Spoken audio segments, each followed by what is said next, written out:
मैं यहाँ गोडाउन में नौकरी करता हूँ। यहाँ देखा कि वहाँ से धुआं उठा, तो मैंने बोला देखूँ जाके क्या हुआ। मैं वहाँ जैसे ही पहुँच के साथ में वहाँ कोई नहीं था, पब्लिक दौड़ रही थी उस साइड। मैं अपनी गाड़ी से गया तो पहले मैं पहुँच गया। वहाँ जाते ही देखा तो प्लांट में आग लगी हुई थी और बाजू में 3 जन पड़े हुए थे। एक लेडीज़ थी और 2 जेंट्स थे। वो जेंट्स को फिर मैंने 100 नंबर पे फ़ोन किया, एम्बुलेंस को फ़ोन किया, फायर ब्रिगेड को फ़ोन किया। एम्बुलेंस आई, मेरे साथ में मेरा एक ड्राइवर भी था।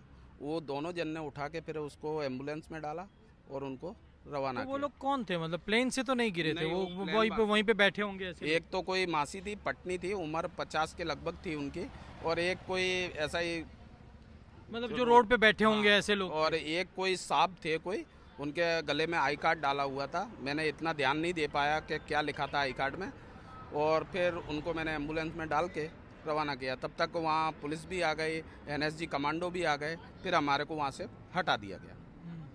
तो जब आप मतलब सबसे पहले कैसे मालूम पड़ा आपको? कोई आवाज़ आई क्या? हाँ, आवाज़ आई थी, बहुत भयंकर आवाज़ आई थी, जैसे बॉम्ब ब्लास्ट होता है ऐसी आवाज़ आई। फिर हम वहाँ पहुँचे, धुआंड़ा हो रहा था, आग लगी थी, तो मैंने बोला जाके देखूँ। तो किसी ने बोला कि प्लेन गिरा है, किसी ने कुछ बोला। वहाँ पहुँचे, देखा कि माहौल ज़्यादा ख़राब था और वो 3 जन पड़े हुए थे। गोडाउन के बाजू में ड्राइवर हूँ, नौकरी करता हूँ। ये होगा के मनाज गोडाउन। धुआं का देखा तो दौड़ के गए, तो जो लाश बाहर पड़ी थी उनको प्लेन के पास तो जा ही नहीं सकते थे। क्रैश हुआ तो आधे घंटे तो में मतलब प्लेन यानी किस तरह से उसकी पंख टूट के बाहर आ गई थी, ऐसा था क्या था? मैं रोक पे पंखड़िया बाहर आ गई थी एक, और बाकी तो अंदर तो बहुत अर्धा धुआं पौन था, हाँ धुआं था। 40-45 मिनट के बाद में बॉम्ब ब्लास्ट जैसे हो रहे थे, हाँ फटने के 4-5 बाद डेड बॉडी पड़ी थी।